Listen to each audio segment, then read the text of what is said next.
From the campus of Christopher Newport University, we welcome you to coverage of the 2023 NCAA Division III Field Hockey National Championship game. We're in Newport News, Virginia, as the Middlebury Panthers meet the Johns Hopkins Blue Jays, a matchup we have seen for the last 3 seasons consecutively. Middlebury looking for its 6th consecutive national title. Johns Hopkins looking for its first ever national title in Division III field hockey. The blue is out for everybody, the Blue Jays and the Panthers. Let's take a look at just how both of these sides got here. We saw semifinal matchups about 48 hours ago in the national semifinals. It was Johns Hopkins taking to the field first, defeating Kean University by a score of 2-0. Middlebury beating Babson 3-0 in the second game. We'll see the highlights from that matchup coming up in just a little bit. As we welcome you inside the broadcast booth alongside Kara Lentz, Drew Casey here with you. And Kara, we just mentioned it. This is the 3rd straight year these two teams have played. Is it Middlebury again, or could it be Johns Hopkins for the first time? It might be the 3rd straight year that they meet, but both of these teams look very, very different. Johns Hopkins has put together a much better season than they did last year, but more importantly, they have the experience from the national championship game last year. Middlebury is formidable. They do it on all sides of the ball. Team defense is a big focus for this team, and these teams are going to come out hot, high intensity, high tempo. Can they match each other? And one thing both coaches said prior to this game is that these are two different teams. They've never been in the national championship game matching up against each other. So how did they get here as we take a look at the highlights from Friday afternoon? An opportunity first for Johns Hopkins to get things rolling. A couple of really strong saves from the Kean netminder early in the contest, Jenna Flemings, but then it was Michaela Schaff who eventually scored the game's first goal of the game, and then a little bit later, opportunities for a second goal. That's another look at the Schaff tally, and Johns Hopkins really put the clamps on defensively after that. And that second half goal really solidified the game in the victory for Johns Hopkins, and head coach Jane Wells said after the game, our depth really carried us through. That was a big part of how they were able to close out a 2-0 victory in that semifinal game. We are to live action. Let's crown a national champion. Why not? It's the Johns Hopkins Blue Jays and the Middlebury Panthers. Thanks so much for joining us. It is going to be Middlebury in the home white uniforms, Johns Hopkins in the black-based uniforms with the white numbers, and Middlebury from right to left in the first 2 quarters. Here's an early takeaway, though, for Emily Amsden, and Johns Hopkins has won 21 games this year. 21-1 are the Blue Jays. 19 consecutive wins. Middlebury is 21-0, and of course have won 21 straight, and going back to last year, including the national championship run, it is 30 consecutive wins for the NESCAC champions. Really impressive what they've been able to do this season, winning 21 games straight. This is a team that's averaging 5 goals a game. They're winning games by a 4.5 scoring margin, and they're climbing up to 10 corners per game. So offensive production for Middlebury is very impressive. But you also look at what they've done defensively. 13 shutouts on the year. Katie George has some space for Middlebury into the circle. The pass off, the second opportunity, and it deflects in. And the Middlebury Panthers have scored almost immediately. Audrey Lazar scores less than 90 seconds in, and the Panthers lead it 1-0. And Middlebury comes at you so fast, you cannot stop playing. I believe there was some confusion on the field to Johns Hopkins, and it appeared that the defense and the midfielders just were stopped in their tracks. But this ball is bounced over, kind of almost waiting for a whistle, and that gives Katie George the green light, which she always has. Going to the baseline, quick dish off to Audrey Lazar, who finds the back of the net. And this is a team that is super feisty and ferocious when they're inside the circle. They frame the goal cage really well. And here they off with a 1-0 lead. Well, that did not take long at all. The goal for Lazar. George likely will get an assist officially. We'll wait for it. It has just come through. Katie George gets the assist on the Lazar goal. Alexis Loader got a stick piece of that, but it's still deflected into the cage for the early lead. And it's a Middlebury team that, Kara, you were just talking about defensively, all of the shutouts, and they've already scored here. We still have 58 minutes to go, though. So Johns Hopkins looking to settle in here. Of course, there are no timeouts. You can't stop the early bleeding. And if you're the Panthers, that's about as good as you can start in search of national championship number 6 in a row and number 8 overall for the field hockey program. I know a big question mark for Middlebury coming into this game was how they would be able to adjust to the field turf. And that play happened off of a bounce ball, off of an aerial coming out of the backfield, and they played for the bounce, and that really behooved Katie George and how she was able to attack and get inside the circle. This is a team that is very smart. Their hockey IQ is very high. So how they can adjust not only in a game but throughout the course of a weekend, especially in a championship format, is very impressive. Our umpires for today's game, Morgan Ames and Susie Sutton on the field. The reserve umpire at the table is Amelie Rishin, and on video review that is available in this national semifinal and now the national championship, the final weekend, Brian Tyson is on the video duties. And the NCAA's national coordinator of officials for all divisions, Tim Vaughn, is also here this weekend as well.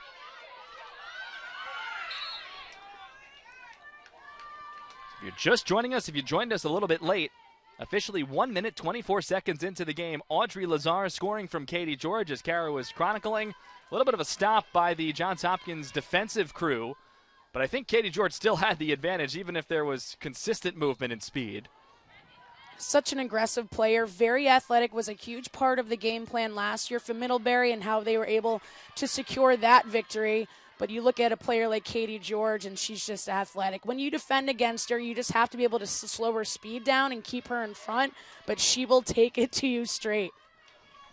George now with 24 goals. That takes over the team lead. Entered today tied for the top with 23 with Amy Griffin. And Griffin was the hero in last year's national championship game, scoring the only goal in overtime. It was a 1-0 win for Middlebury in that contest. Also was the NCAA tournament MVP. This is all Amy Griffin, and scored the opening goal on Friday against Babson.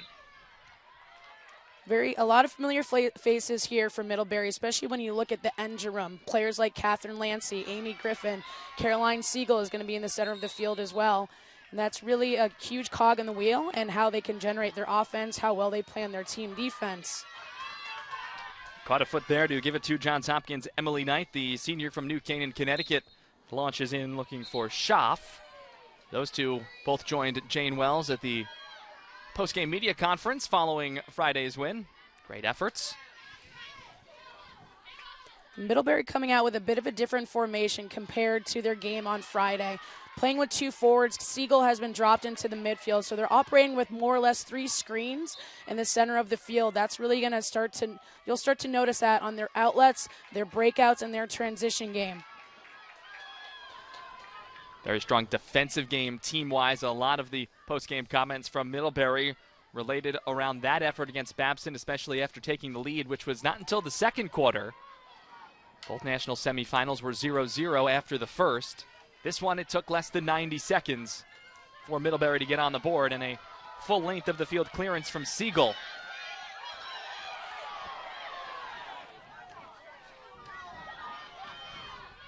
Field turf facility here, a little different for Middlebury in terms of their home surface, the AstroTurf. So a little bit slower, and both teams had to make some adjustments in Thursday's training day. And also early in the game, especially after that first quarter of the national semifinals. You learn quickly as a student athlete that you can't control the uncontrollables. So these are just factors that you have to learn how to play with and try to conquer. Beautiful facility here at Jennings Family Stadium, Christopher Newport University. Great campus. And all the lines on the field, as you can see them for the field hockey markings, is that bright red color. Space to operate here. This is Grace Waldeck, who scored the game's second goal in the national semis, off the bench and again in a reserve role today. Johns Hopkins is quickly going to go to the players that they rotate on coming from the bench. Waldeck, one of those. Excellent posture over the ball, and she can also track it really well against defenders. This is Gomez, the takeaway for the Panthers. The junior up ahead. Strong challenge. Katie George taken down with Michaela Schaff close by. And Schaff a little bit slow to get up. They're going to stop the clock here with 8:07 to go in the first, and Schaff will slowly get back to her feet. Both of these players just going full speed to the ball. You see how hard they're battling on the field 1v1. Just collided simply from behind. Both these players going down to the deck. Good to see them up and walking. When they say you lay it all out in the turf, that's a literal term, Drew. Oh, it certainly and is. how hard they fight. Schaaf coming off with trainer in tow. And it's just going to be looked at. You hope it's maybe just a momentarily, maybe got the wind knocked out of you, but does have to come off for the moment. And Middlebury restarts here, already leading 1-0 on the Katie George assist to Audrey Lazar in transition. Lazar, the goal scorer. Audrey Lazar has done a lot of winning with this Middlebury program and the athletic department. Was also previously a part of an undefeated national championship team in women's ice hockey as well. Now she just runs track as well as playing field hockey. This is Lily Branca, strong game on Friday, getting through and again, leaving it all out there. And it is cleared away. It will be Johns Hopkins' possession. It was great defense there coming from Ava Belichick right along that right mid sideline, or excuse me, that right mid of the defensive third. I think for Middlebury, you really have to step up and put some pressure on before they can get those quality circle penetrations. Again, you see Belichick with a nice jab tackle there, just keeping the play in front. It's okay if you force that ball backward, which is exactly what Johns Hopkins is doing. They have very fast forwards on that press that can put excellent pressure along the sideline, as you see. Yeah, both teams after Friday's wins talked about the importance of the defensive effort, keeping it to the wide channels, as is always a good mindset to go for, and when you can execute it. Middlebury has a lot of experience coming up against an aggressive press and fast forwards. That's what they did on Friday against Babson. A really gritty game, super physical, and Middlebury was able to play that full 60 minutes and break that Babson press and especially match their speed.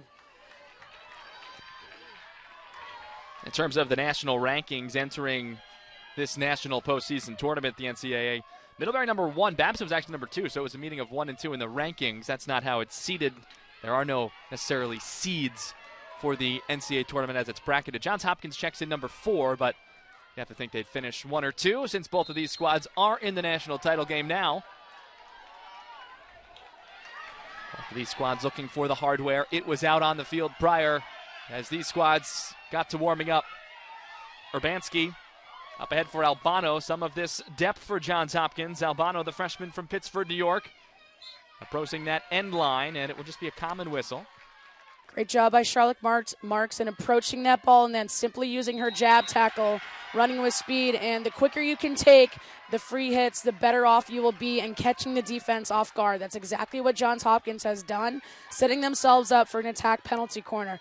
And this is a big focus for Johns Hopkins, is being able to get up on those set pieces and convert. They've had a goal against Salisbury off of their attack penalty corners and a goal on Friday against Canes, off an attack penalty corner. So this is a groove that they are feeling at this point in the season. You have to be able to set yourself up for an opportunity. This is corner number 1 for Johns Hopkins. Middlebury has not had one yet. The Panthers gearing up behind the cage, getting everything out of that equipment bag. The goalkeeper for Middlebury is KK Newton, the senior from Madison, Connecticut. Has 10 solo shutouts. The insert, Falterer's fired shot, it goes just wide. It's not every single time that Falter is going to be stepping up on the attack penalty corners, but when she does, this is one of the best strikers in the country. Quick wind up, able to make great contact, looking for a deflection off of that near post. That's still a great look coming from Johns Hopkins. It looked like Albano may have gotten a piece of the stick on it as we saw it on second look there. Still just missed off that far post. A lot closer to that post than I think we thought as we saw it live. Great work by our crew on what is a nice day here in Newport News, Virginia. Last weekend before Thanksgiving, couple of days before that. Early happy Thanksgiving to you and yours. Thanks for joining us. Wherever you may be, wherever you are headed, safe travels there. Temperature checking in about 55 degrees when we started. It was about 75 on Friday, so it is substantially cooler than Friday.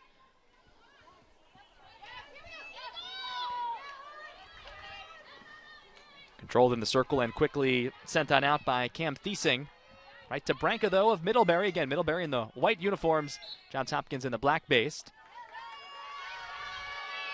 Sticking with Middlebury here.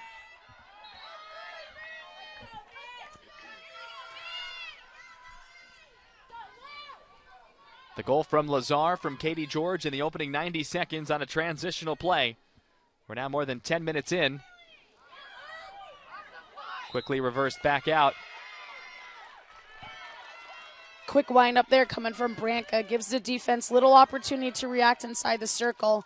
And that's how she was able to find the foot of a defender. Just love how the way that Branca gave herself some time by pulling the ball back, giving herself some extra seconds to be able to get a good strike on it. Corner number 1 coming for Middlebury. As you see, Caroline Siegel getting set to place at insert. 21 games started for Siegel. 13 goals, team leading 11 assists. Middlebury looking for a commanding 2-0 lead in the first quarter of the national championship. Left for Amy Griffin. The extra pass sent further out wide for Lestage. Might have got a piece of Loader. A foot of a defender instead, so another corner on the way.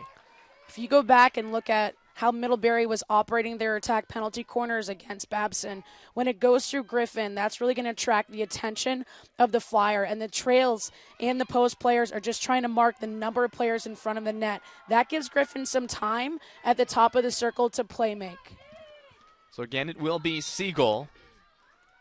Large stack of players straight on with goal. It's Lestage, the first reception. There's a touch inside. Now it's Branca, backhand. Kept in there by Siegel. No, they'll roll. It was out. I was going to say that ball went out of bounds. Now they're going to stop the clock here. There is a Johns Hopkins player down right on the goal line, right next to the keeper, Loader. I believe that's Falterer.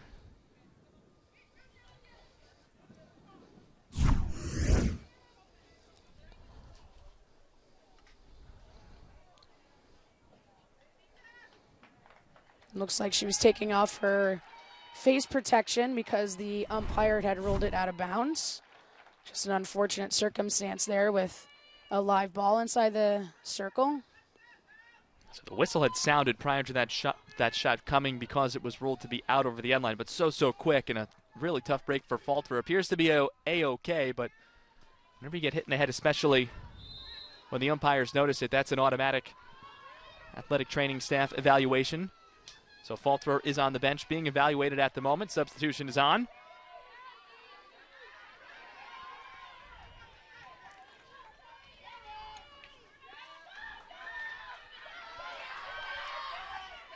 Kept, but unable to keep it in control was Ellie Hughes. Looking for the direct over the top. Emily Amsden, the closest Blue Jay. Charlotte Marks, oh so strong on the back line. 3-time first-team all-conference in the NESCAC over her career. Yeah, and you can really lay this ball into space with speed because that ball will gradually slow down. And if you have some fast teammates and forwards that can run onto it, that's going to put you in a good situation to get inside that circle.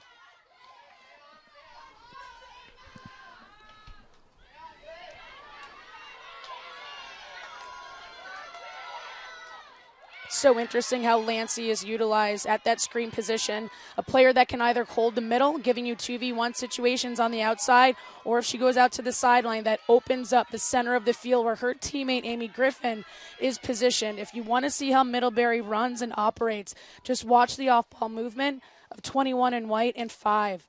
Such an important part of how they can create some counterattacks and how they generate their offense. Middlebury has won 5 consecutive national championships over the last 5 seasons in 2017, 18, and 19. No championship in 2020. They've won in 2021 and 2022. Each of the last 2 seasons against these Blue Jays. 4-1 2 years ago, 1-0 in overtime last season. And already a 1-0 lead here. Edge of the circle, knocked away cleanly. Play continues.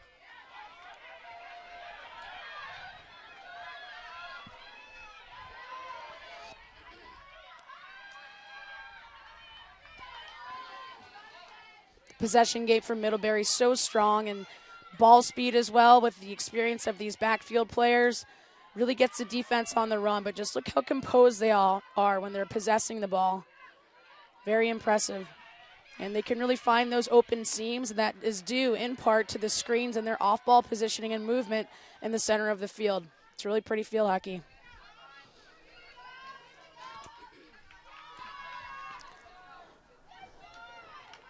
And then it also gives the ability for players like Charlotte Marks to get up inside that midfield, and she can start to dish the ball out to her forwards. Grace Waldeck, who has been the best offensive option for Johns Hopkins, maybe perhaps this weekend. You can tell how Middlebury, too, and their team defense, they're really keeping this attack for Johns Hopkins to the outside of the circle along those sidelines. Strong defensive play there by Kelly Cooper, and here comes an attack penalty corner. Middlebury does not like the call with 30 seconds to play in the first. One of the best 1v1 defenders you're going to see on the field today is Kelly Cooper. She marks tight. She marks physically. She's excellent on that trail position as well. But you see her going in a little hard on this tackle. I'm not sure if it hit a foot or if it was just a stick obstruction as the violation against the defense. And this is, again, Johns Hopkins' best opportunity to get on the scoreboard is if they can continue to come and earn their APCs. So it will be corner number 2 coming for Johns Hopkins. And talk about execution as well. It's under a minute left in the game. You're inside your attacking third, and you have to be able to stop that clock and give yourself an op. Belichick inserts for Falter, who's back out there after the evaluation by the training staff, and quickly another penalty corner coming. The foul on Katie George. Katie George so fast off of that goal line to get out on the fly position. Falter did a good job by just trying to read the situation, beat the 1v1.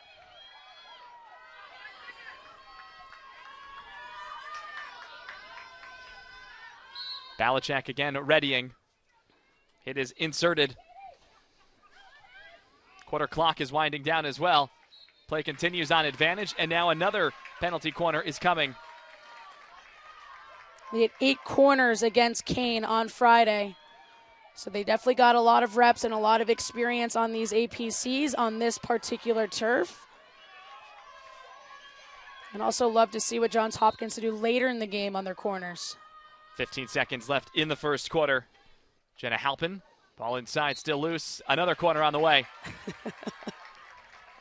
So within 30 seconds now we have, or about 25 seconds, we have 4 corners. It's something you really try to get into your players during practice. It's not done until it's out of that circle. Fighting for another chance. If you can't get something clean on net, earn yourself another.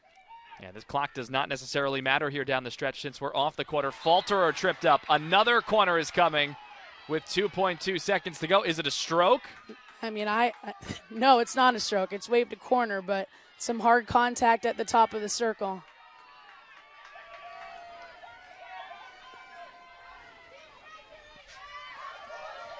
.2 seconds to go in the first quarter. Another one is on for the Blue Jays. Long range, shot fired. Play continues even though that horn sounds. Middlebury needs to clear, and that is going to do it for this first quarter of play. So, the Middlebury Panthers able to absorb a Johns Hopkins flurry of corners late in the first quarter and preserve a 1-0 advantage on the goal from Audrey Lazar 90 seconds in to quarter 1. We'll talk about the first, give you the second right after this on NCAA.com.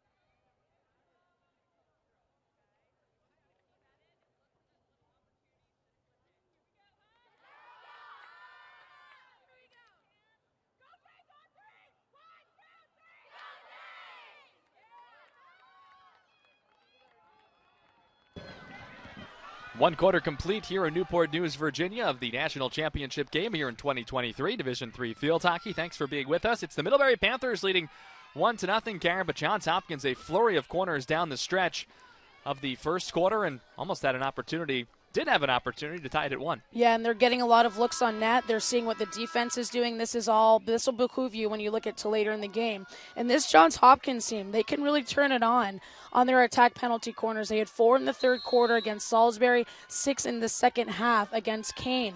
They're going to keep going to those set pieces. Lots of film on both of these teams at this point of the year. And almost every coach, when we spoke to them on Thursday from the 4 competing teams, mentioned that there's some tweaks, there's some new looks here, especially with the field surface as well, that they are attempting to try out off of those corners.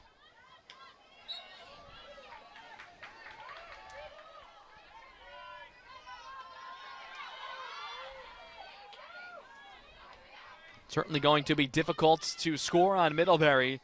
The numbers really are staggering. Middlebury has not allowed a goal in the NCAA tournament this year. And going back, Middlebury hasn't allowed a goal now in 475 consecutive minutes of NCAA tournament games. That is approaching the equivalent of 8 full regulation games. Just staggering.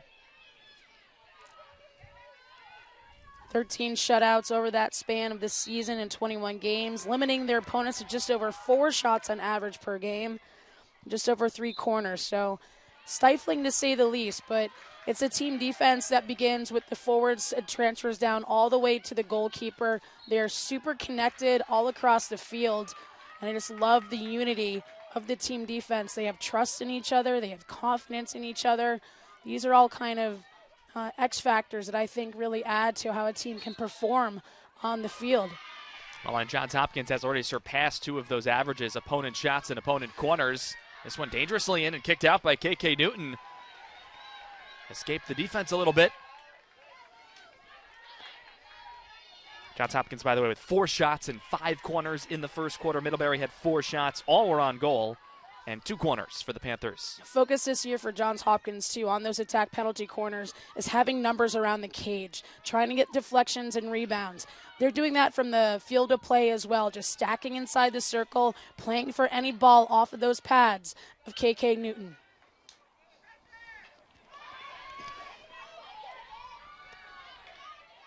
I think midfield for both of these teams is going to be huge. The play in between the 23-meter lines is going to be enormous. Johns Hopkins does have a midfield that is incredible at their defense.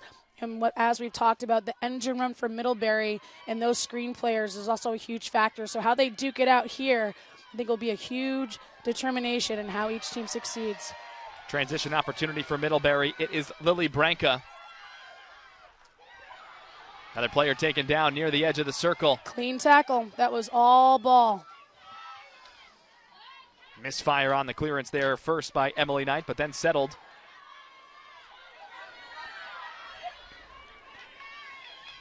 By the way, for Johns Hopkins, the 2 players that left with slight knocks, Michaela Schaff and Grace Falterer, have returned to the game and have been back out there for a number of minutes. Just to tie the bow there.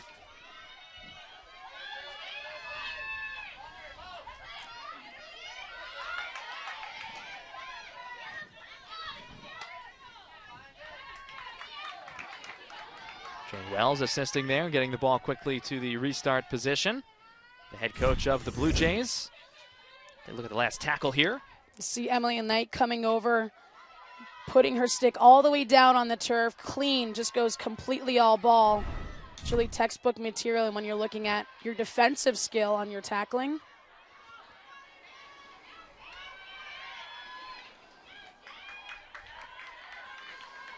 This one will escape over the end line. Might have been out on the far side prior to that. Again, Middlebury in the home white uniforms. Johns Hopkins is in the black-based uniforms with the white numbers and the Hopkins blue trim. Sophie Gomez coming, or rather Hannah Medwar coming back on for Middlebury. Very minimal players off the bench for the Panthers. Excellent ball by Ellie Hughes coming out of the backfield. She can strike it straight up the sideline. She also has an incredible aerial. Really, that left back position, too. She can defend those throws and those aerials. Just a key part in how Middlebury can execute coming from the left side. Hannah Medwar able to keep this one in the attacking area for Middlebury. Foot race on, able to control. Opportunity in close, that's sent just wide by Caroline Siegel. Able to get in And Middlebury looking for that second goal. A player who's so wise inside the circle. This is a Middlebury offense that positions themselves really well inside the circle. They're familiar with each other. They're smart in how they can receive the ball in spaces where they can be opportunistic. Just overall, the intelligence of the forwards you see from Middlebury is really quite something. This is Lancey tied up right here. And since Siegel has been pulled back into the midfield, she's going to be getting the ball closer to the 23-meter, which means that she can really start to penetrate the circle from different areas, being a bigger threat to her forwards, to their defense. Actually, that was Caroline Haggerty checking in for Middlebury. First time we've seen Haggerty all weekend. Did not play Friday against Babson. And look out, Katie George might have gotten that one off the left eye. I think she did. Oh, boy. She took a big hit there. And we'll come to the sideline. You can see Katie George will be looked at. And you can see the blood coming from Emily Knight. And as a defender, if you're getting pressure from a forward, it really makes you unnerved. You're more likely to make mistakes such as chipping the ball, missing it, or even a dangerous follow-through. Katie George, just a warrior. Didn't even flinch. Did not. The Middlebury athletic training staff and the training staff from the NCAA at this championship tending to George on the training table behind their bench. We'll keep you posted on Katie George. Amy Griffin cleanly taken away.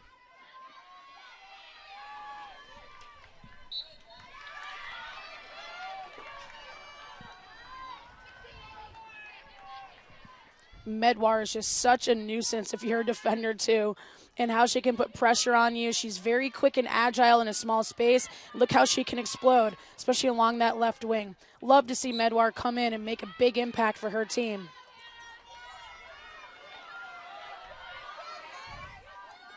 Very physical game. We expected it to be as such between these two sides. Two best teams in the country matching up for the national championship game. Doesn't always happen that way. Diligent on the press here for Johns Hopkins, just trying to contain the ball to the outside. If you're Johns Hopkins, you want to be able to contain the middle because that's where some of your bigger threats are, and that's forcing Lancey to come out to the side here to play the ball back.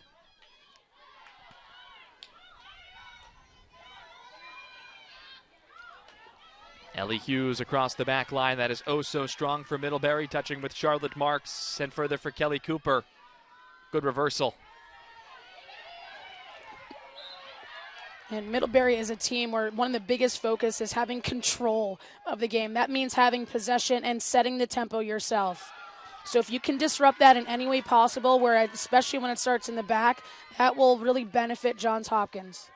It was a stage for Lazar, but it skipped over the stick and onto the foot of the attacking Audrey Lazar. Does have the goal so far to this point. The senior from Orchard Park, New York.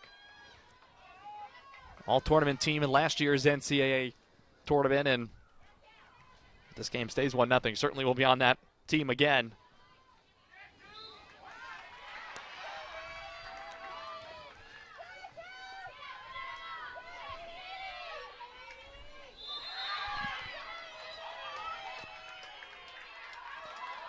Amy Griffin playing a little bit further deeper in that midfield at the screen position.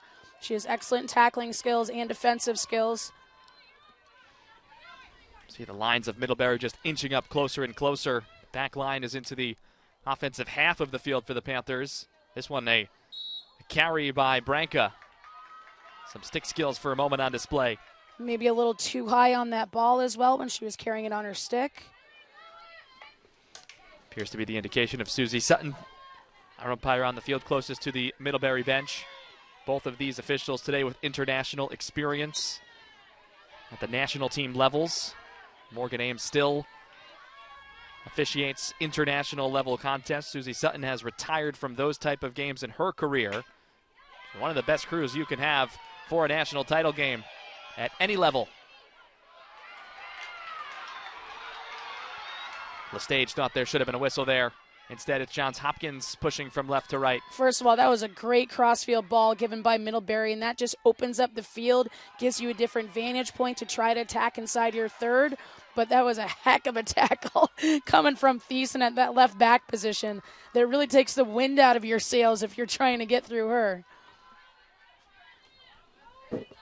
Katie George with a trio of athletic training personnel tending to on the trainer's table after taking one off of the face just above the eye about 5 minutes ago or so in terms of game time.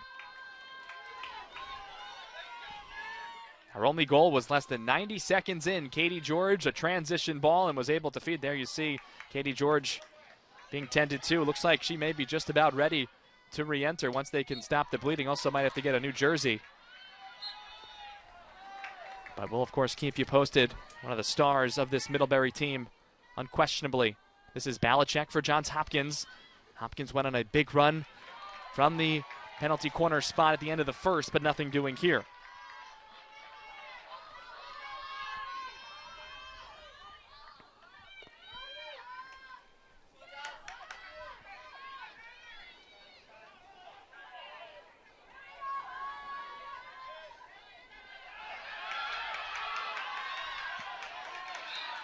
Kelly Cooper trying to clear, but watch closely, and one backer, Bansky, we've hardly called the name for Johns Hopkins, the leading scorer. Thought it was going to be Hopkins' possession, but no. Number of players here for Johns Hopkins on the press, too. In that Friday semifinal against Kane, they sometimes had 4 players in front, directly in front of the ball, placing pressure on. But it's important that your mid step up and your back step up if you're putting that much pressure on the ball. And that was a great midfield turnover. Johns Hopkins a little too fast on the self-restart. That was the brief stoppage. This is Falterer again, knocked around a little bit earlier. Here's a takeaway. Strong run being made right to left by Siegel. Looking to get past Emily Knight. And it will stay with Middlebury. Good crash, though, in the transition defense. Middlebury wants to go. It's great situational awareness coming from Siegel, realizing that she can beat the 1v1 in the foot speed. Lestage working on it for Middlebury. Watched closely.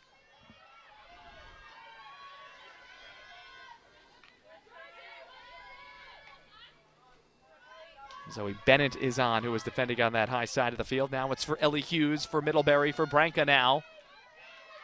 Cleanly dispossessed off this right channel. Branca trying to win it back. Johns Hopkins advantage granted as play continues.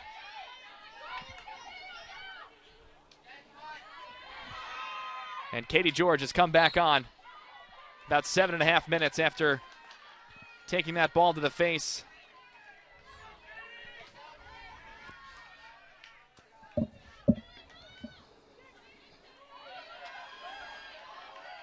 It's going to be a great matchup, too, between Amy Griffin and Sophie Gomez. Whenever she comes into the center of the field, she makes great things happen around the ball. She's really shifty over it, extremely deceptive, can really win those 1v1 battles. But that's going to be an exciting one to see play out as the course of this game goes on.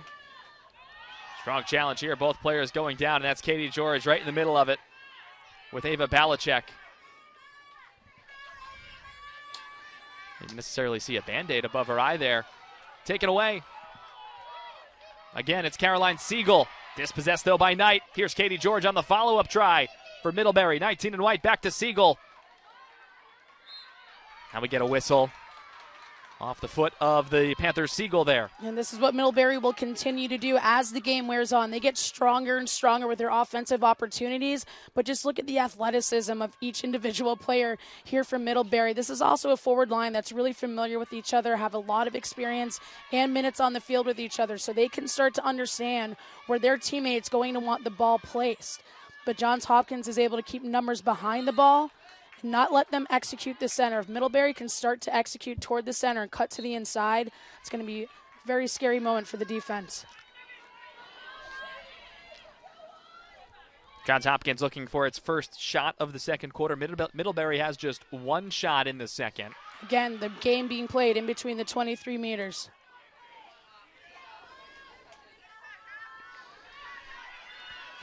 Under a minute to go until halftime. Sadie Lestage off the far right side. Lone goal came 90 seconds in. Audrey Lazar from Katie George.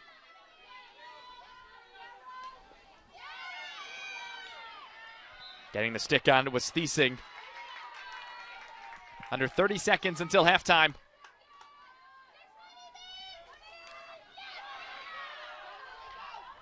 Medwar the takeaway. Players going down away from the play. It was Lazar colliding with Falterer and Thiesing in the area as well. This has been a very physical game. And it looks like that's going to do it for the first half of play. Final seconds tick off, and Middlebury's goal less than 90 seconds into the first quarter. So far the difference here at halftime as the Panthers look for national championship number 8 and the 6th consecutive crown. They're in good shape here 30 minutes in. Johns Hopkins looking to tie this one up at 1 when we have the second half coming up in just a little bit. 1-0 Middlebury here at the break in Newport News.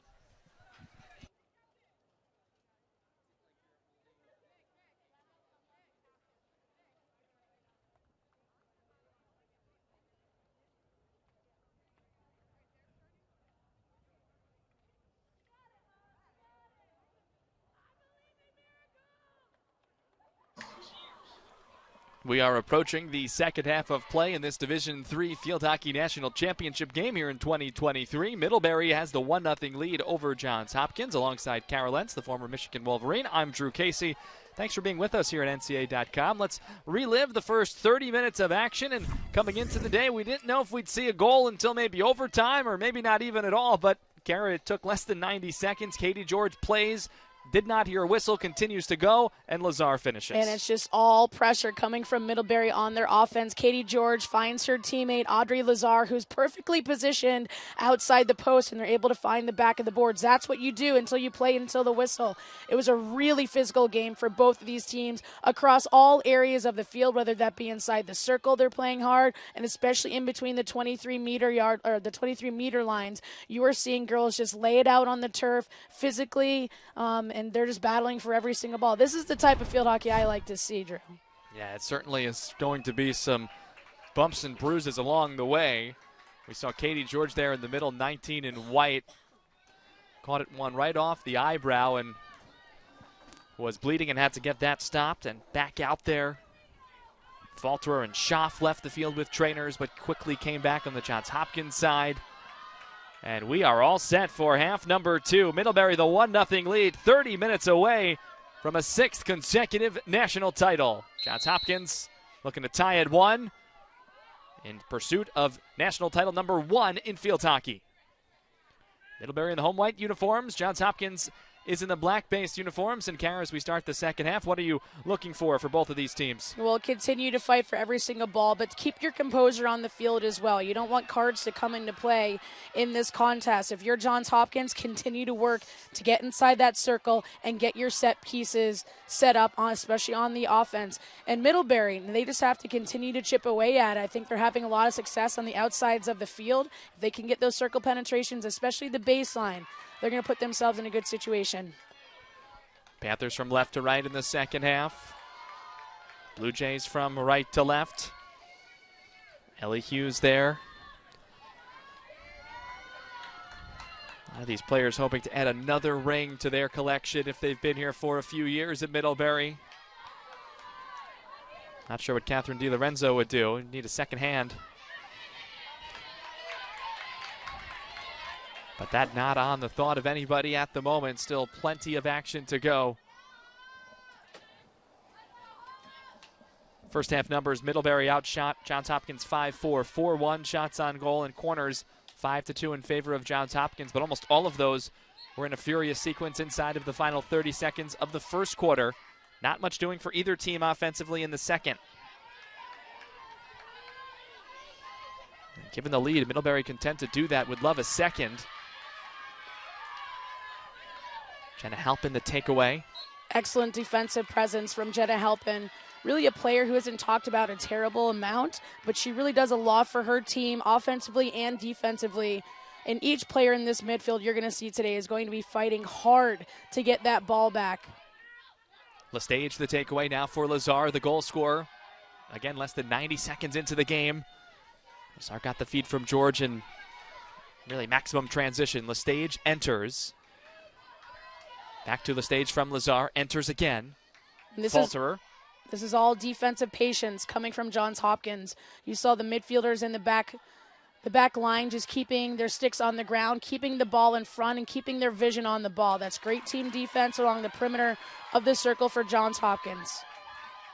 Hopkins faithful. Hopkins bench likes the stand. Johns Hopkins team looking to keep the winning streak going. It's 19 consecutive games and a 21-1 season to this point. The only loss came early in the campaign, 3-1 on the road at York. Just the third game of the season on a Wednesday night. Hopkins has the takeaway here at midfield. Looking to get it to Urbanski, but the pass a bit behind on the outlet from Amsden, who had the steal.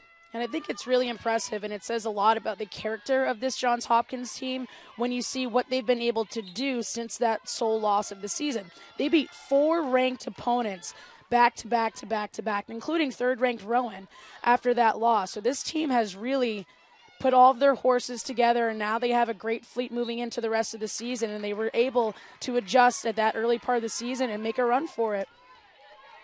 That's one of the best 3-game stretches in all of D3 field hockey all season. Rowan, Salisbury, and Messiah consecutively all over the span of less than 2 weeks. And they're limiting teams along this win streak to less than 1 goal a game. They're averaging 3, and in total they've beaten 7 ranked opponents coming into this tournament. Fourth best defense in the country, led again by Alexis Loader, who's been the starting goalkeeper in each of the 3 national championship appearances today and the last 2 years as well. Yeah, talk about experience. If you can bring in a goalkeeper who is used to that big stage format where you're going up against the team to beat in the tournament, if you can have some minutes under your belt in a title game and know what it's like to play, that will give you a lot of confidence coming into Sunday. Had 7 saves in last year's national championship game, a career high 11 saves in 2021's title game. That's still a career high. And recently, actually on Friday, with the win, becoming the all-time program leader in goalkeeper wins with 40 now in the career. Climbing the shutout list as well, and many other categories. Just into the second half, almost 5 minutes in.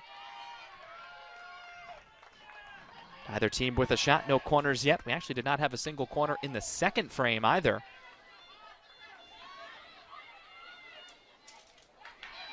Amsden the takeaway, second time. A midfield opportunity for Amsden, but quickly taken back by Ellie Hughes. Yeah, Ellie Hughes' defense 1v1 is really great at that left back position.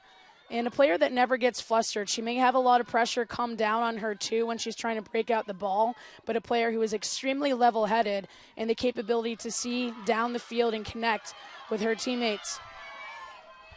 Hughes really praising the communication of the defensive group following Friday's win in some post-game comments. This will be Megan Chang off the bench. A little too quick on the restart. Yeah, love what she had to say, too, about the trust that they had in each other and how well their teammates were listening to each other. Chang looking to slot on through, taken down, and stolen away and outletted by Amy Griffin along this near side. Headily kept there by Medwar, and an obstruction call. And play is going to be stopped, and a green card is out. I think there's some confusion as to who the green card is being given to. Looks like it's going to be against the Middlebury player. Yeah, it's going to be against Caroline Siegel. There was a hard contact coming right here on the sideline closest to us, but that was a clean tackle coming from Falterer, but something happening off ball that garnered the 2-minute penalty. So Johns Hopkins possession now with the player advantage on the field for the course of the next 1 minute, 45 seconds. That'll take us to a little bit more than 7 minutes on our game clock in the third. Is this the opportunity for Johns Hopkins to find a way to score? Didn't score in last year's national title game, did score in 2021, but it was a 4-0 lead for Middlebury when Johns Hopkins did score in that game. See a couple different players now rotated on for Johns Hopkins, and head coach Jane Wells spoke to just the depth of this team and what that was able to provide for them in the semifinal game. But if you look at the bigger picture here and the commitment from every single player on the roster, If you have 7, 8 players that are coming into the game, they have to know the press. They have to know the outletting. They have to know the game plan. You just can't rely on your starters to provide that knowledge. So it's a complete buy-in from every single player on this team to come in and know what's going on and know how to execute for your team. That's really impressive.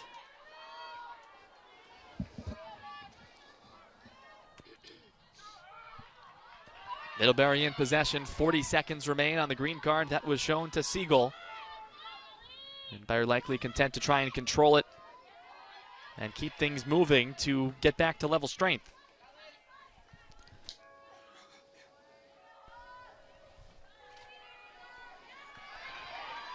Clock tower chiming across campus. We've reached 2 o'clock Eastern time. We started this one at 1. This is Katie George, the takeaway. Down a player. Katie George with space. Here goes Katie George for Middlebury. Still George maintaining. And a whistle. And it will go for Johns Hopkins. But what an individual play for George. She had how many players collapse on her? I think I counted 5 in the midfield. And still, 1, 2, 3, 5. Still gets around them and is able to get in the circle, and just warding off with her body is going to be an obstruction call and a free hit for the defense coming out. So you just have to be aware of what you're doing with your body and your arms when you're trying to get inside the circle. But that is an excellent display of athleticism for one of the top players in the country. While we were showing that replay to you, a green card was shown to Sophie Gomez of Johns Hopkins. Liz Falterer defensively trying to clear the circle for the Blue Jays, now down a player as the time against Siegel expired as well. So it's a full 2 minutes of advantage time for the Panthers now. Middlebury's going to win it back. I mean, each team is going to make you fight for the entry into your attacking third. Such limited space. A second goal for Middlebury would really make things difficult for Johns Hopkins. You can start to see Middlebury, as the course through the season, just get stronger as the minutes go by, quarter to quarter, and none more than on display in that semifinal game against Babson and how they were able to close out that 60 minutes. They made some adjustments at halftime. They had patience.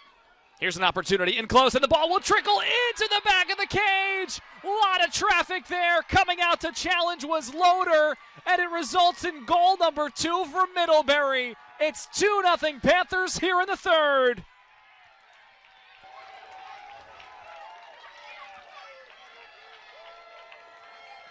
It comes with a 1-player advantage. The green card time on the board. Let's see it again. And Carolyn Siegel is such a playmaker. I think that was just deflected by Audrey Lazar, who basically went over the head of Loader. Incredible touch and reactionary skills coming from Lazar if it is handed to her. But again, this play started with Siegel, pulled back into that midfield. If she can get the ball around the 23-meter, she will be able to find her way inside that circle and connect with her teammates. Taking another look here. And Lazar did have a touch there, so that is 2 goals for Audrey Lazar, and Siegel's going to get the assist. Wow. Siegel had a great game in last year's championship as well. Just a player that is really versatile, extremely aware of situations, can manage the game, incredible assist maker as well.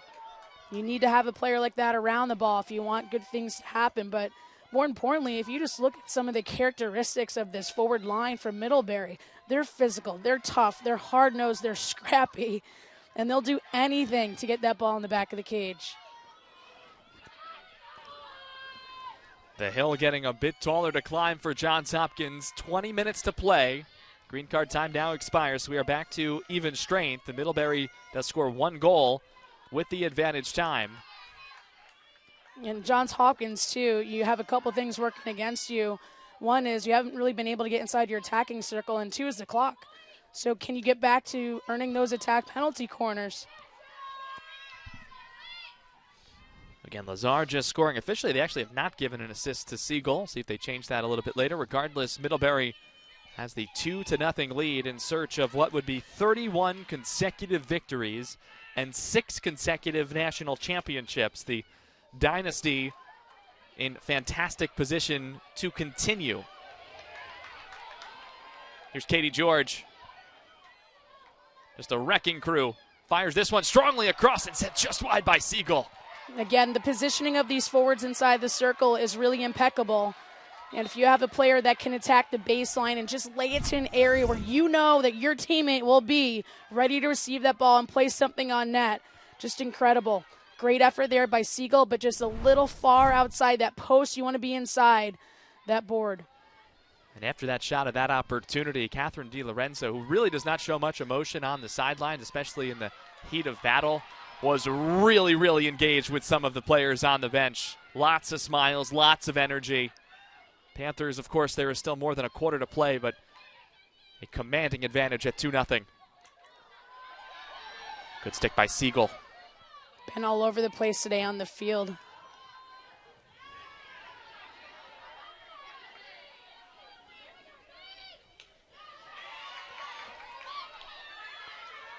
Johns Hopkins would love a goal before we hit the fourth to cut into this. Sydney Del Bello is out. Grace Waldeck, a couple of players off the bench, and perhaps that plays a role. Deeper team for Johns Hopkins in terms of players who see the field. Team defense all the way for Middlebury. I mean, Johns Hopkins has the speed. They're gaining momentum. They have players around the ball, but that team defense for Middlebury is intact. They have the support side defense. They have the slide there. They can double any ball at any point on the field. Just love the connectivity that Middlebury has, and that starts with the defense, but it's transmitted to every single player on the field, the way that they share the ball, 2-3 touches. I mean, really, it's a team that can turn your head at how good they are in every single facet.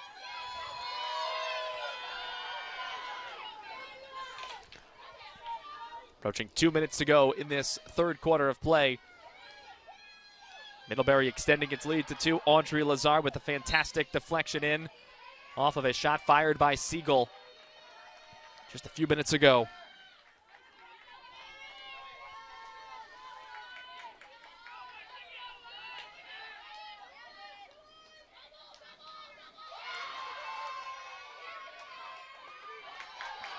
Knocked out by Bennett.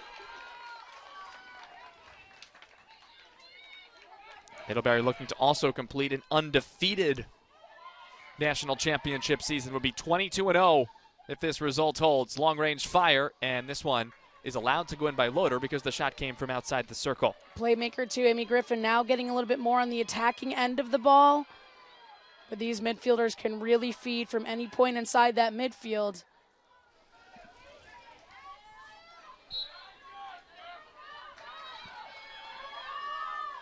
Johns Hopkins still looking for its first shot since the opening quarter.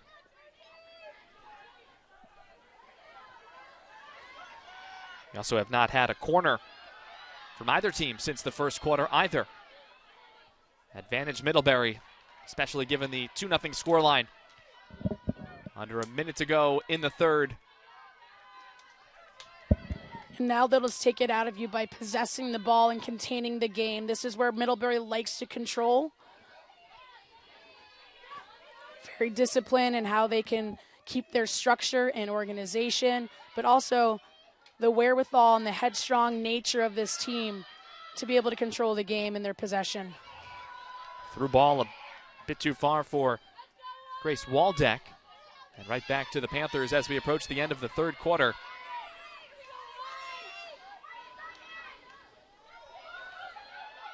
Some space here to penetrate for Del Bello. Now Emma Rose. Final 10 seconds of the third. Waldeck sent away and controlled here by Caroline Siegel, and that will do it for the third quarter of play. So 45 minutes in the books, and the Middlebury Panthers 15 minutes away from a 6th consecutive national championship, perhaps. What does Johns Hopkins have in store for the fourth? We'll find out right after this on NCAA.com.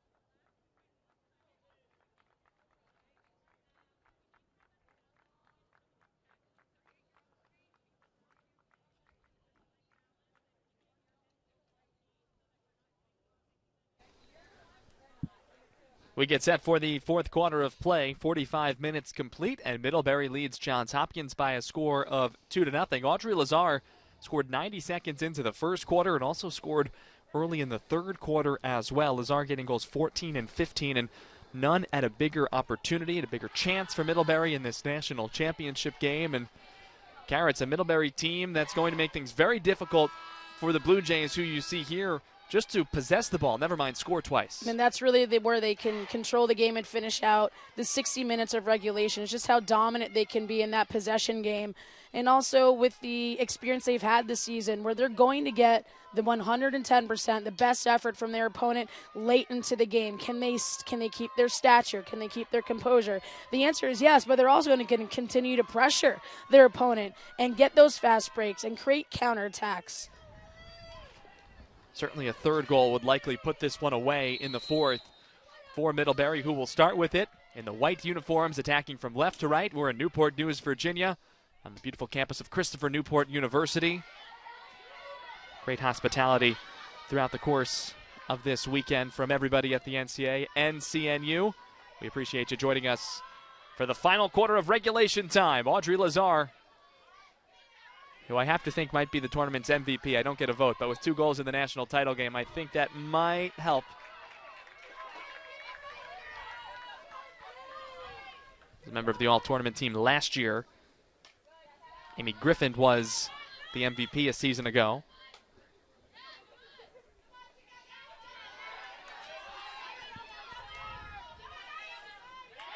Certainly would be a happy trip back to Middlebury via airplane after the conclusion of this one. Johns Hopkins looking to say something about that. I have to think they probably want a goal by about the 5-minute mark or so. Yeah, I mean, as quickly as possible, so then you can really try to dictate the game based on the scenario. Here's Katie George, though, a chance perhaps to put this one on ice. Katie George sent just wide across goal mouth. So much speed for Katie George.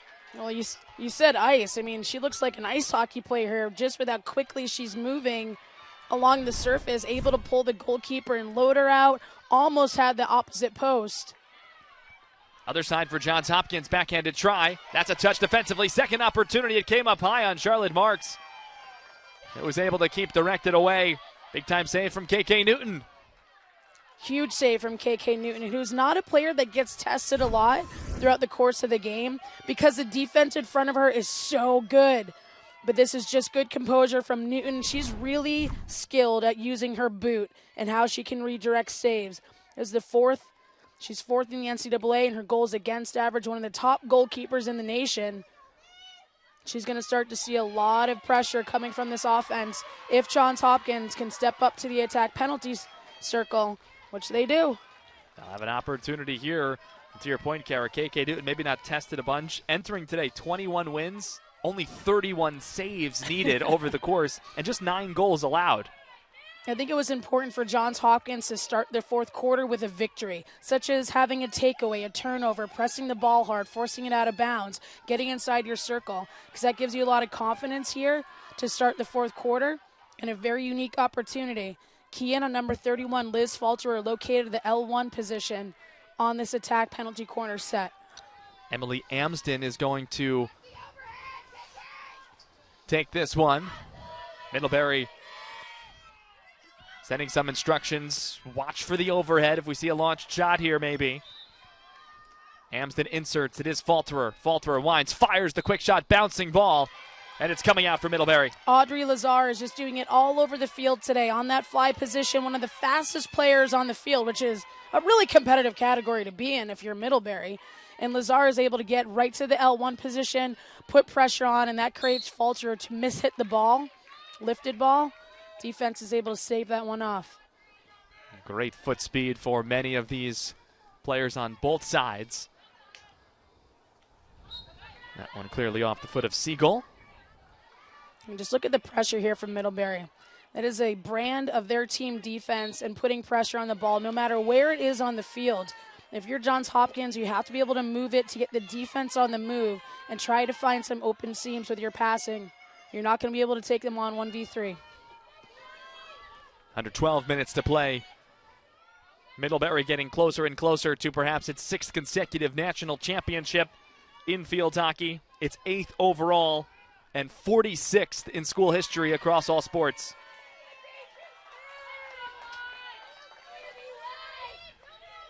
With 2 goals in this game, Middlebury has also matched the single-season program record for goals scored in a single season with 107, tying last year's team with also 107.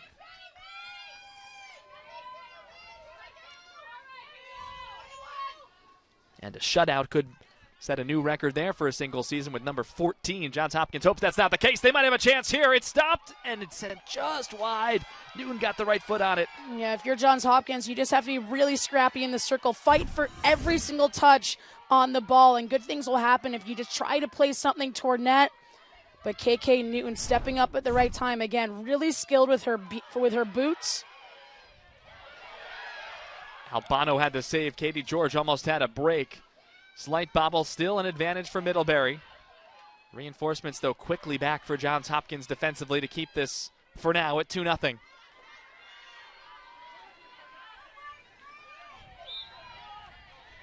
Delancey watched closely by Amsden. Amsden playing 41 minutes against Kane on Friday in the 2-0 semifinal win for the Blue Jays.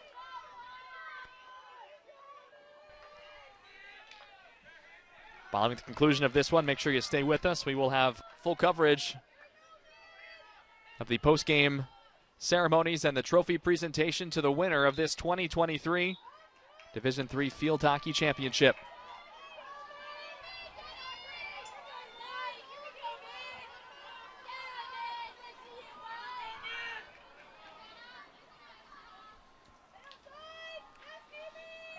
Amsden trying to receive there from Emily Knight. Push in the back there. Johns Hopkins gets it back, and now we're going to see a card. Advantage for Johns Hopkins on the way.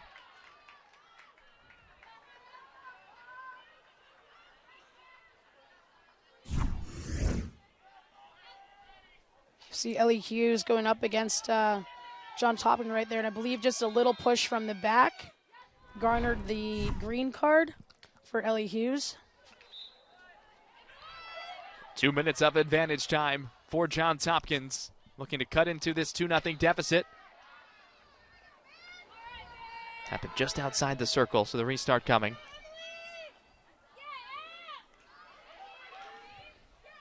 Blue Jays really could use one. Lazar gets it out of the circle, and a good defensive hold by the Panthers. And Blue Jays just trying to enter the circle quickly to see if they can find the foot or foul of a defender inside. But it's important now, if you have the ball in your offensive third, can you contain it? Johns Hopkins has been super aggressive now going to the ball in this corner of the field. Feeling some momentum. This is Gomez with good foot speed. Now for Albano, who's looked good off the bench, especially in this second half. 1 minute left on the green card being served. And here comes the penalty corner. Again, Sophie Gomez. She is such a playmaker.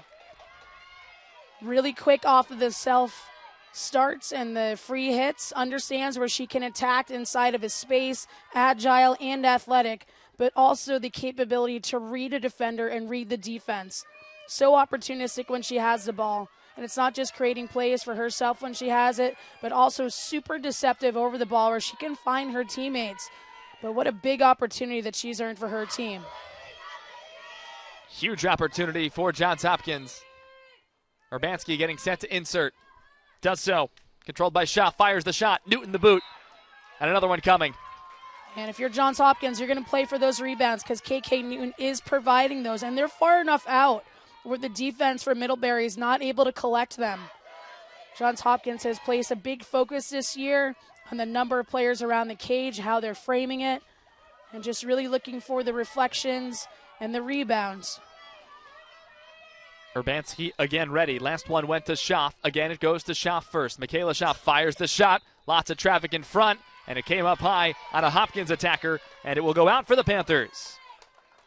Some great looks there for Johns Hopkins on the attack penalty corners, but the direct hit must be 18 inches or below, so that one just a little too high on the direct hit.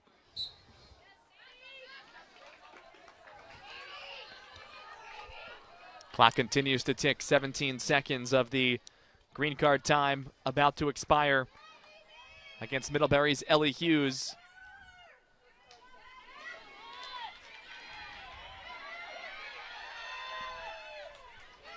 Three seconds left on that time, and now the time does expire. And Hannah Medwar will come on instead of Hughes here with some fresh legs.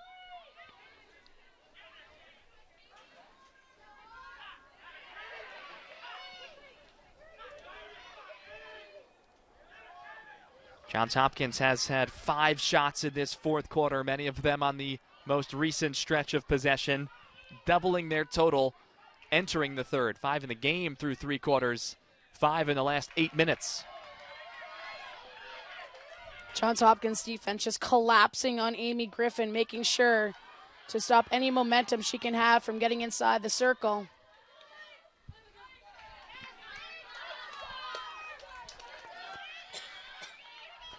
I think this is when you really start to see Middlebury's team defense start to shine. When you're getting all the pressure from your opponent, there's minutes ticking down on the clock. It's desperation moment at this point, and this Middlebury team is just so composed and poised in how they can close out the 60 minutes. It's really impressive.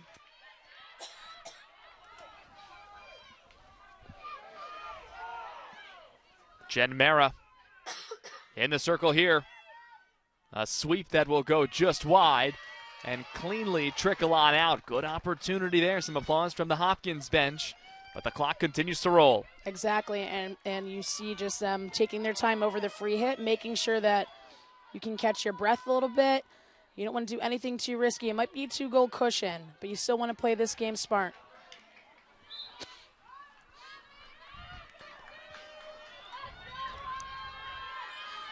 Again, a third goal would certainly probably put this one on ice, especially with the clock where it is now.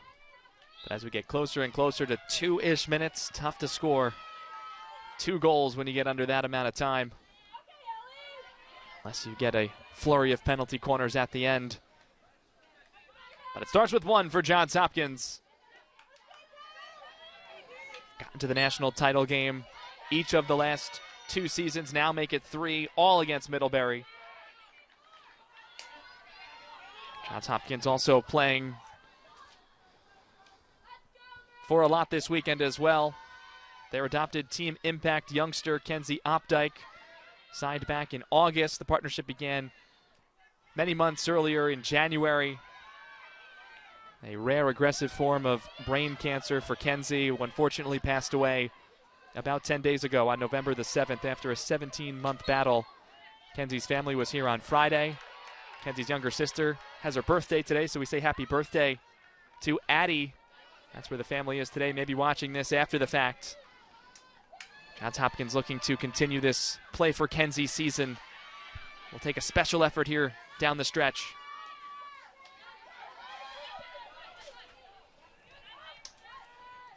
Katie George with a touch inside, fires the shot, and it's kept out. Loader keeps it 2-0. Great reaction there from Loader. She's seen a lot of Katie George in this game, point blank. Is able to take away some angles and place a good save on that. Johns Hopkins is now out shooting Middlebury by a mark of 11-9 after that most recent George shot. It's just the on goal. 6-5 in favor of Middlebury. 4 minutes to play here in Newport News. It's Audrey Lazar. Both goals in this national title game so far. And this is a penalty corner awarded and coming.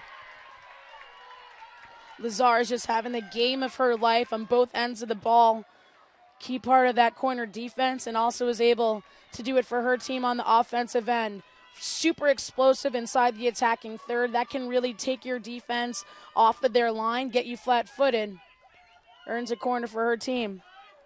Lazar has had a fantastic NCAA tournament as well, now up to 5 of her 15 goals this year in the 4 NCAA tournament games that Middlebury has played. This to seal it up if Middlebury can score here with 3:52 to go in the fourth. Siegel inserts. Lestage the first touch. Now the follow-up. Lazar again. Why not? And it's kicked out by Loader with the glove. Now off the left boot. Second opportunity. That's off the outside of the cage. So the blocker first, then the boot second. It stays 2-0. Good discipline coming here from Alexis Loader. Just stays really composed in the net. Able to use a variety of skill set as well. And her readjustment after each single shot is one of the most important things as a goalkeeper. Understand where her lines are, where her post is, and able to keep Middlebury off the board. Keeps Johns Hopkins in this. But again, as seconds continue to tick, more and more critical.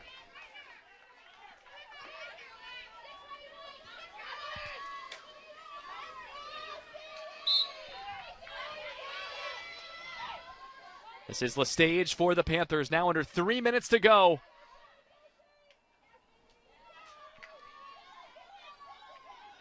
Griffin, the hero last year, reverses. There's a whistle before that one gets into the cage, and it's coming out. Backside of the stick is the call. Be free hit for the defense. Lifted on the aerial ahead, and Middlebury controls. Such a strong back line. A Middlebury squad that still to this point has not allowed a goal in this entire NCAA tournament. And it perhaps looks like that will continue.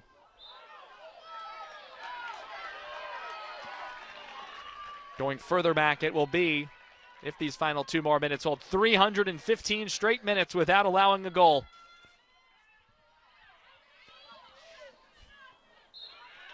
And there'll also be 24 consecutive wins in the NCAA tournament. Dating back to 2017, just absolutely incredible what Middlebury has been able to accomplish on the national stage. And now as we approach 90 seconds to go, you're going to start to hear the cheers more and more. Still very much engaged and stoic on the bench amongst the crowd as well, but one more breakout, maybe an exclamation point as well.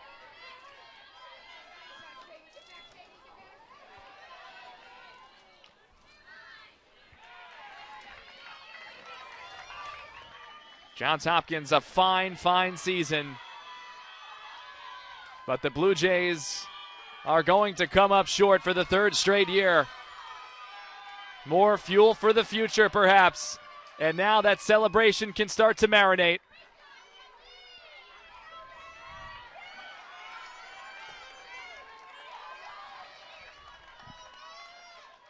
All around, strong effort for Middlebury, not just today, but all season. Into the corner here. Seconds ticking down. We're at 31 seconds to play.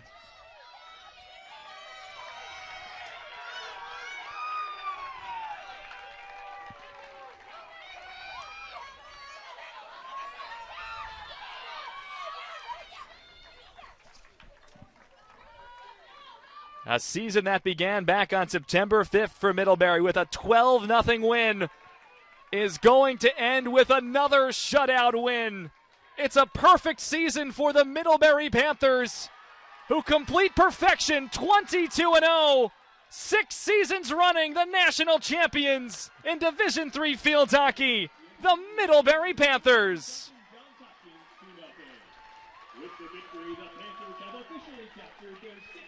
Final score, 2-0, Middlebury over Johns Hopkins, and Audrey Lazar, the story. And the Panthers will celebrate. It's not easy to keep doing this. In fact, it probably gets harder and harder with that target on your back every single game day. And the Panthers, again, reign supreme. Really incredible to be able to witness one of the best dynasties in current field hockey across the nation in the Middlebury Panthers, and huge credit to Catherine DiLorenzo and her coaching staff and how they prepare these student athletes to compete on the field every single day, every single season, every single game, giving them ownership and the ability to problem solve on the field, developing them as people. And this is just a team that passes down their knowledge, hold each other responsible.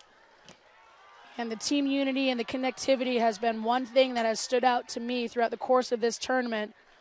And it's really evident in how well they play for each other and with each other. Really incredible. Johns Hopkins, who you see here coming off a fine effort and a fantastic season, but of course there can only be one national champion, as the Panthers get some of the national championship gear and t-shirts, some hats as well, and some more of the numbers with what this win has done. This is now the 10th time that a program in Division III field hockey has finished with a perfect record. The last team to do it was Middlebury in 2019. Also went 22-0. Middlebury does not allow a goal in the NCAA tournament and finishes this season the final 315 minutes without allowing a goal. And in NCAA tournament games, Carrot, this is the one that gets me the most. Middlebury has not allowed a goal in the last 520 minutes of NCAA tournament competition, and that's one way to get to 6 straight national titles. Absolutely, and I think it's the way that they do it on the field, too. It's not just the defenders on the back line or the midfielders. It's a complete team effort on the team defense, and you have a lot of pride in how you can close out games like that. But really think about the pressure that a team like this is under in every single game, going up against the best competition, getting their best effort, and having the maturity and the composure to close it out, to understand what it is to win the game, to fight through all of the obstacles, and come out on the other side.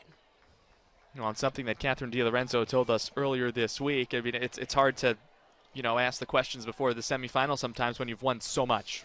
Where do you start? And her response essentially was, well, we've done this. We don't rest on our laurels. We don't look back. It's one game at a time. That's traditional coach speak, if you will. But the one thing that was, I think, really, really telling, and it's a great point, and someone who's won 6 straight national championships, it carries a lot more weight to it as well. But the fact that this team, this specific group of players in the specific spot that they are, have never done it, well, now they have. Yeah, and this is a team that is really fun to coach, super unique. They have great leadership. They have experience, obviously, in what they've been able to do the previous couple of years.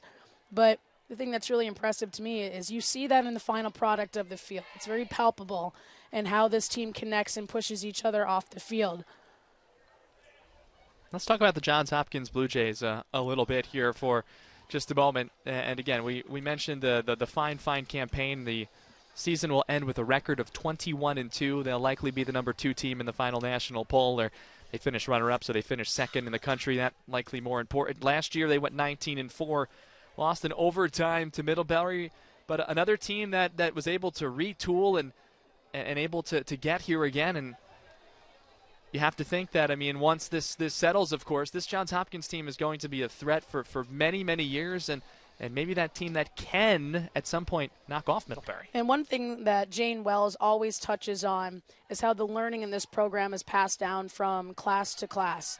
And that's been a trademark of just about how these players have led some of the underclassmen, and how they've been able to create a team, have the unity to put on the field. But the experience now with Johns Hopkins, look at their season compared to last year.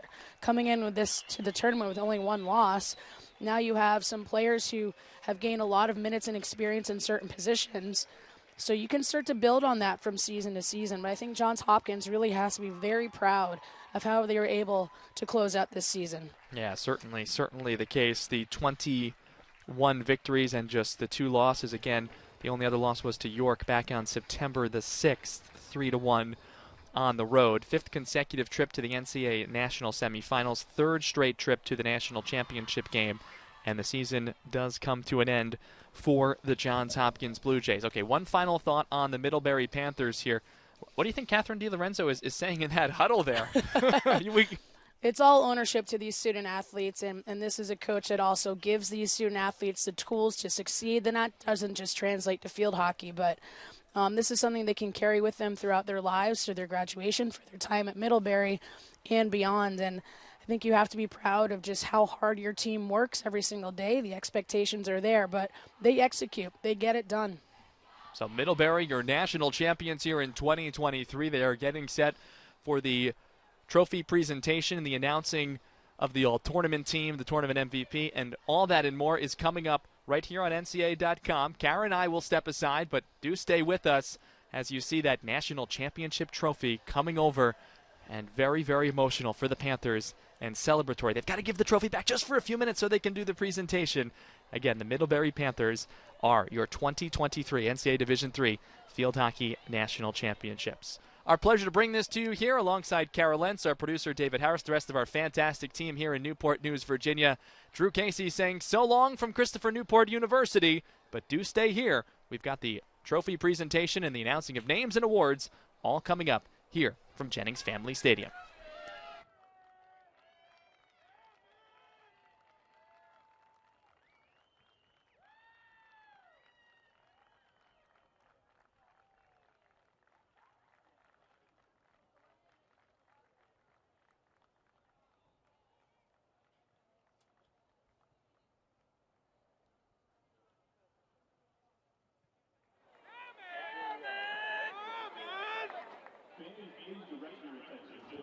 For the presentation of the championship trophies and individual honors. Presenting the awards are NCAA Division III Field Hockey Committee members, the chief of Joseph Moore and field hockey coach of Scott College, Chris Rendell, and coach of Worcester State, Wendy Aviana from Rochester, Penny Kent from Rowan, Victor Brady from Broadmoor, and Enzo Steele from the University of Lynchburg. Fans, we would like to recognize this year's all-tournament team first. As your name is called, please step towards the awards table. From team number 9, Laura Stowe. From team number 82, Jenna Clemens. From basket number 9, Shaheen Ball. From basket number 24, Sana Vanderbilt. From Johns Hopkins, number 20, Emily Knight.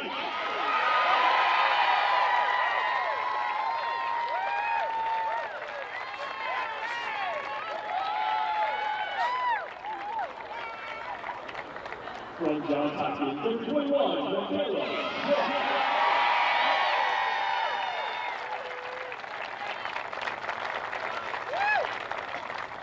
From Johns Hopkins, number 31, Liz Walker.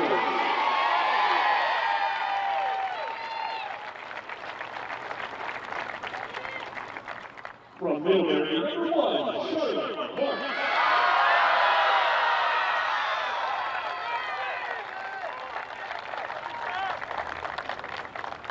From Middlebury, number 19, Katie Jordan.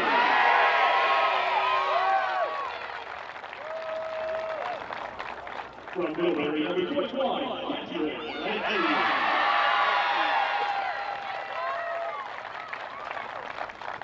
And the most outstanding player, from Middlebury, number 2,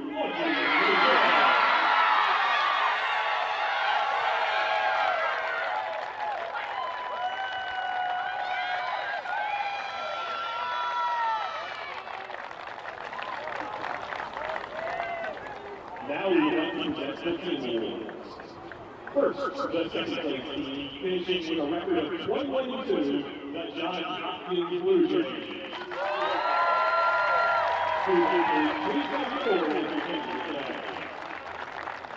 Number 1, first year, Eliza Vander. Number 2, first year, Eddie Hakatani. Number 3, junior, Sophie Gomez. Number 4, junior, Courtney Piper. Number 5, first year, Sophia Albano. Number 6, junior, Ava Malajek. Number 7, senior, Jen Mara.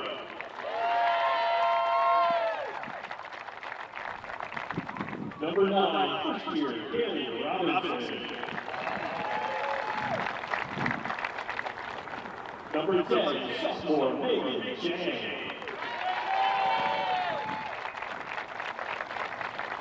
Number 11, junior Grace Knuckles.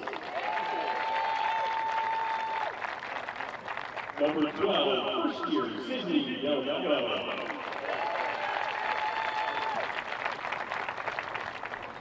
Number 13, junior Emily Ensign. Number 14, junior Emma Rose. Number 15, junior Jenna Alpin. Number 16, senior Sienna Urbanski.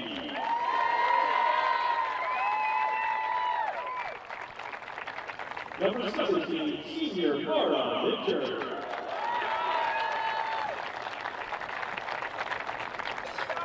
Number 18, sophomore Zoe Bennett.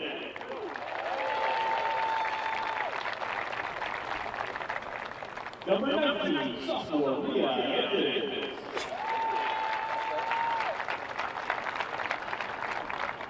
Number 20, senior Emily Knight.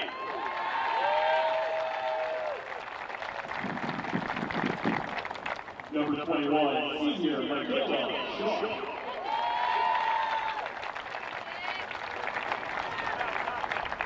Number 22, sophomore Pam Beason.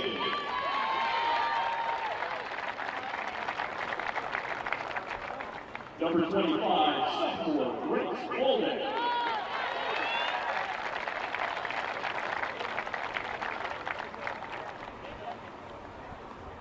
Number 28, first year Kenzie Yapka.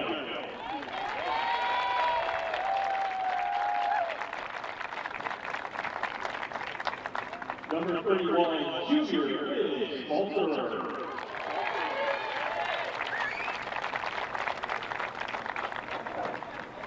Number 77, senior Alexis Floater.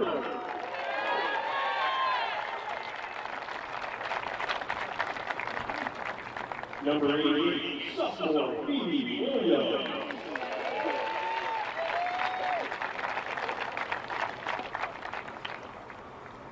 And number 99, first year Aubrey Gildor.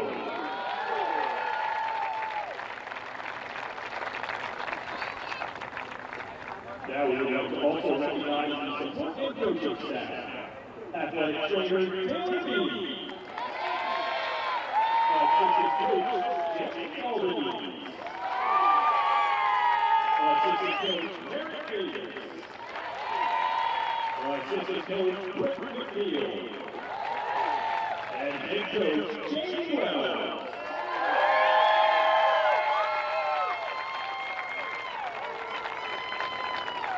Now will Coach James Wells and the team captain please come forward to accept the second place team trophy.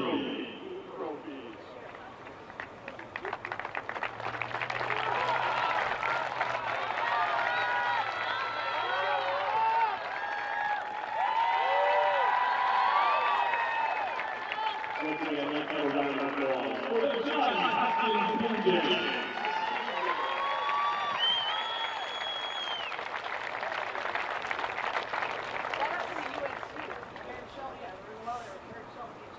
And now, the 2023 NCAA Division III Field Hockey National Champions, finishing with a record of 1-0, the Middlebury Panthers.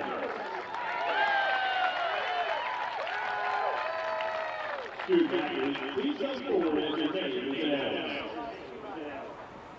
Number 7, first year Elijah Cho.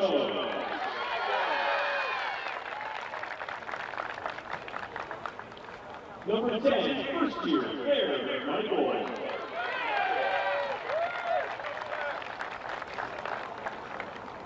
Number 17, first year, Shauna Ferraro.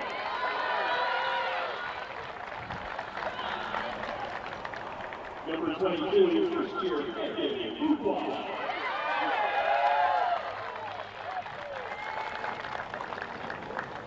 Number 25, first year, Allie Kennedy.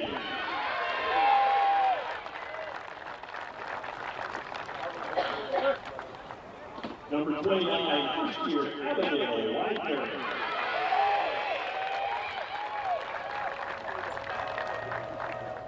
Number 55, first year, Izzy Redson.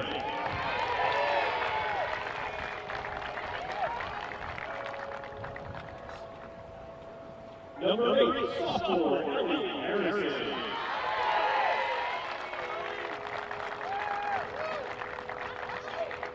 Number 12, sophomore, Sarah Boda.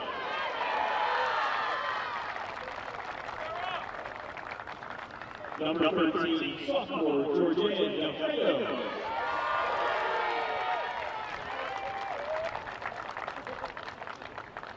Number 26, sophomore, Grace Keith.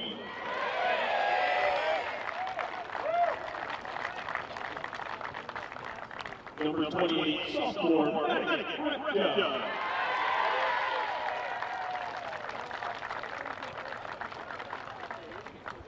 Number 44, sophomore, Thea Rosenzweig.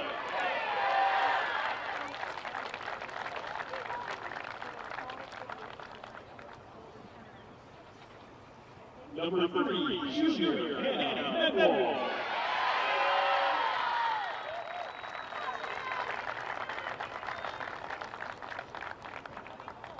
Number 5, junior, Amy Griffin.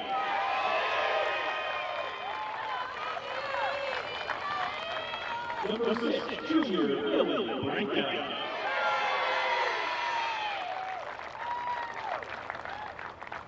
Number 18, junior, Emily Hughes.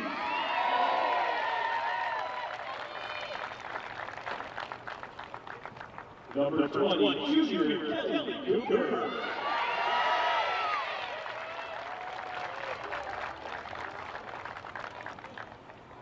Number 21, junior, Catherine Knightley.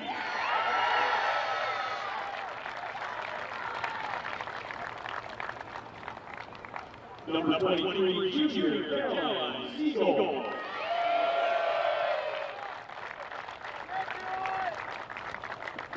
Number 24, junior, Emily Stone.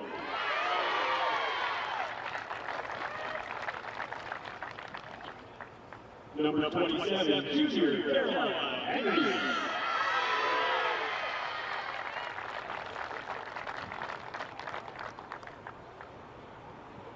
Teenager, senior, Aske Burlock.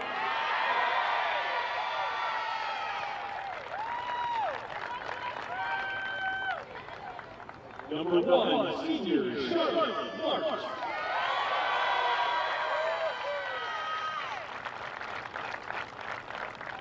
Number 2, senior, Audrey Lazar.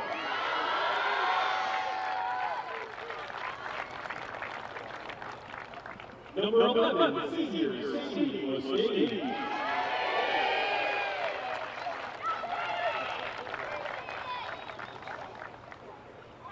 Number 16, senior, Ben Shelburne.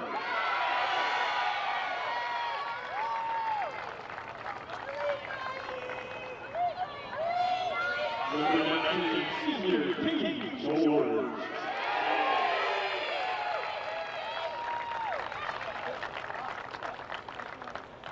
Number 33, senior, KK Newton.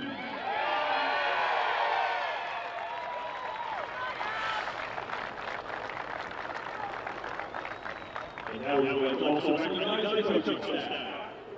Assistant coach, Lauren McNally. Assistant coach, Jackie Helper. Assistant coach, Lauren Sheppy. And head coach, Catherine DiLorenzo.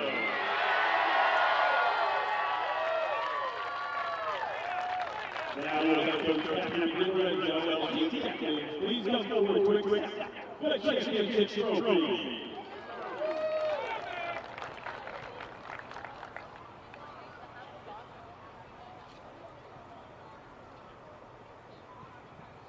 Once again, let's have a round of applause for the 2023 National Champions, the Middlebury Panthers.